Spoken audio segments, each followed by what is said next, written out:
સુરત શહેરના પાલ વિસ્તારમાં 35 વર્ષીય ઈસમે પત્ની અને તેના પ્રેમીના માનસિક ત્રાસથી કંટાળી આપઘાત કર્યો. પોલીસે બંનેની ધરપકડ કરી આગળની કાર્યવાહી હાથ ધરી છે.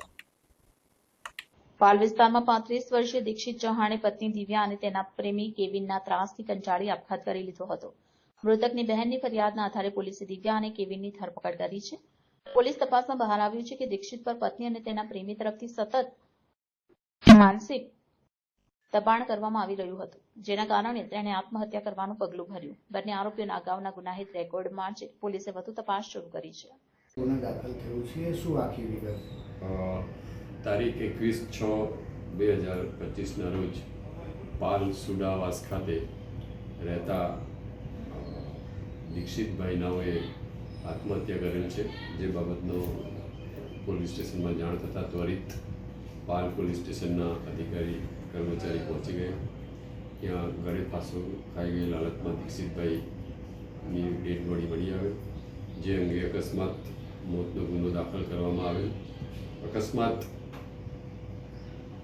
અકસ્માત મોતની તપાસ દરમિયાન મરણ જનાર દીક્ષિતભાઈને તેમની પત્ની તરફથી શારીરિક માનસિક ત્રાસ હોવાની વિગતો સપાટી પર આવેલ. પ્રાથમિક તપાસમાં તેમજ ઊંડાણપૂર્વકની તપાસ દરમિયાન આ બાબત જણાઈ આવતા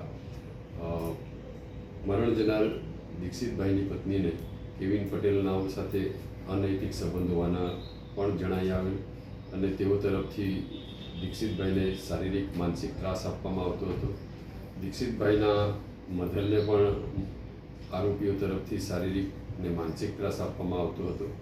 એ બધી વિગતો આવતા મરણ જનાર દીક્ષિતભાઈની બહેન મીનાક્ષી બહેનની ફરિયાદ લઈ ગુનો રજીસ્ટર કરી આરોપીઓ અટક કરવામાં આવેલ છે અને બીજી આગળની તપાસ હજુ પણ ચાલુમાં છે.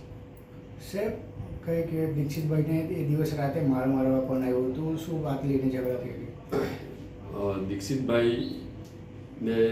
દીક્ષિતભાઈએ એની પત્નીને તેના અનૈતિક સંબંધો બાબતે ઠપકો આપતા પત્નીએ એના પ્રેમી કેવિનને બોલાવી એમની સાથે હાથાપાઈ કરેલી એવી હકીકત ધ્યાને આવેલ છે અને તપાસ દરમિયાન બહાર આવેલ છે. સાહેબ, કેવિન પટેલ શું કરે છે? શું કામ કરે છે?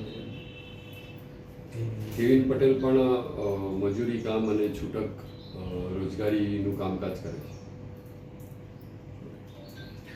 છે. હિન્દીમાં પૂછે.